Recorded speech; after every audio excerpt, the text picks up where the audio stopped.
Hi, I'm Eliana Mita, and today I will explore how William Wordsworth elevates ordinary moments and small details in nature into serious poetry. We'll focus on two poems, lines written in early spring, and I Wandered Lonely as a Cloud. We'll also see why, at the time, this focus on the everyday was considered unusual or even low subject matter, connecting to the idea of cultural trash, the everyday that society often overlooks. In the late 18th century, poetry was expected to focus on grand heroic subjects like epics or classical myths, written for elite audiences.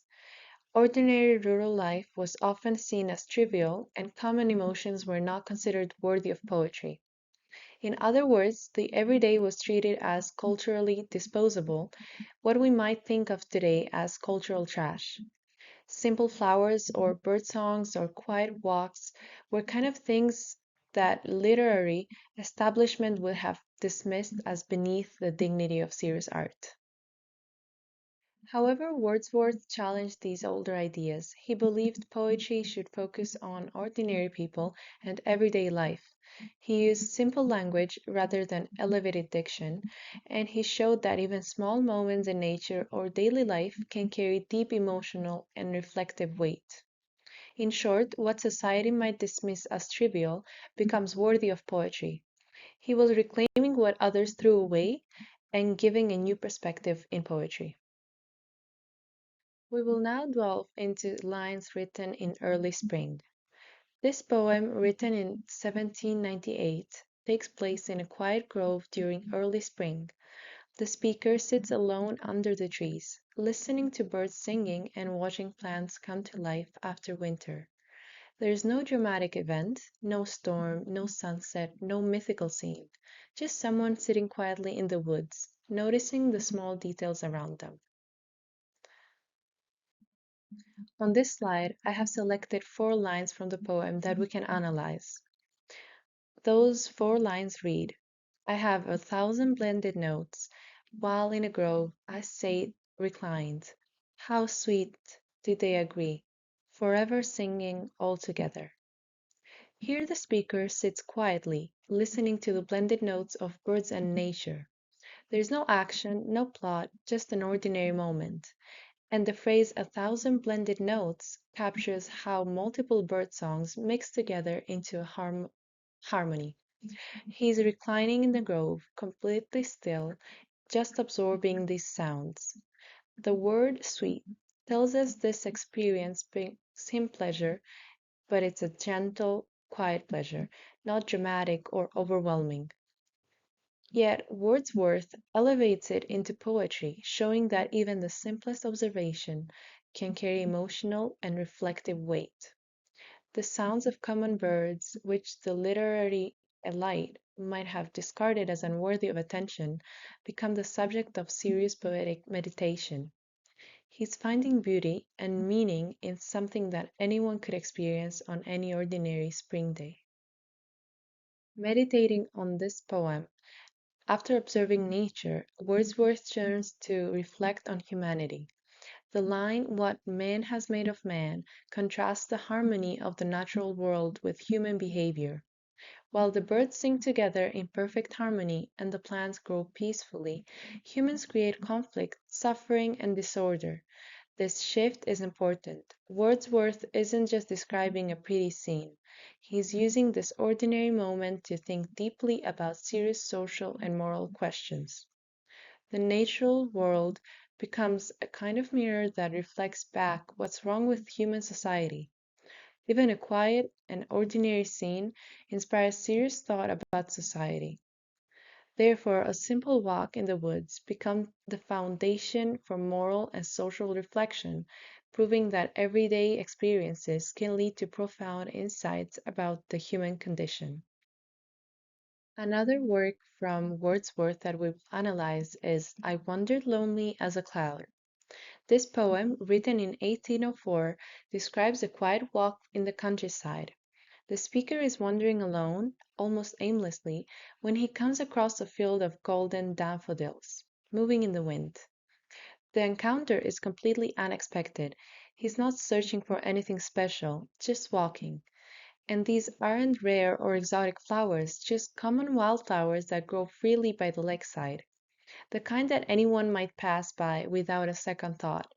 Yet Wordsworth observed them in vivid detail, noticing how they move, how they're arranged, how the light catches them.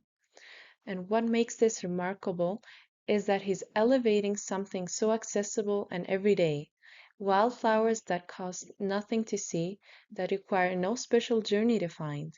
He's showing us that you don't need to travel to distant lands or witness grand spectacles to find beauty and meaning. It's right there in front of us in the most ordinary places if we just take the time to notice. We will now look into the poem more carefully.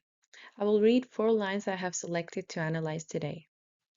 It reads, "A host of golden daffodils, beside the lake, beneath the trees, fluttering and dancing in the breeze, continuous as the stars that shine." Here, the speaker unexpectedly finds a field of daffodils. Phrases like fluttering and dancing in the breeze show motion and vitality. The flowers aren't just sitting there, they're alive with movement. He compares them to stars, which is striking because he's taking something earthly and ordinary and connecting it to the vast universe. The daffodils stretch endlessly along the shore, creating this continuous wave of gold.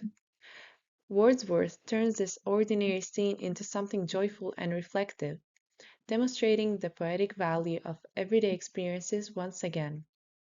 He's taking these commonly found wildflowers and presenting them as a source of profound joy.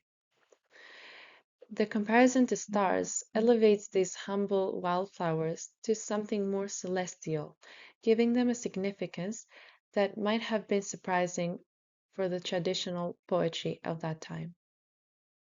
By studying the entire poem, even after the walk, the memory of the daffodils remains with the speaker. The phrase "they flash upon the inward eye" shows how ordinary experiences can leave lasting emotional and imaginative impressions. Wordsworth shows that every day is not trivial. It can be remembered and cherished. These dismissed everyday moments prove to have more lasting value than grand spectacles. After looking into both poems, we understand that Wordsworth demonstrates that ordinary experiences, like sitting in a grove, noticing birds, and walking past daffodils, can carry real poetic and emotional weight. These aren't subjects that require wealth, education, or special access to appreciate. Anyone can sit under a tree, anyone can see flowers growing wild, and that is exactly the point he's trying to make. He challenges the idea that poetry must always depict heroic figures or grand events, that it must be written about kings and warriors and mythological gods. By taking what others dismissed and discarded, the cultural trash of his era, Wordsworth shows that overlooked moments can hold deep meaning and lasting emotional power. He's essentially arguing that the value of an experience doesn't come from its rarity or exclusivity, but from the attention we give it and the feelings it stirs in us. What society considered unworthy becomes, in his poetry, valuable and memorable. In doing so, he democratizes poetry itself, making it about life as most people actually live it, rather than about distant heroes and impossible ideals. These are the references I used in my research. Thank you very much for listening to my presentation.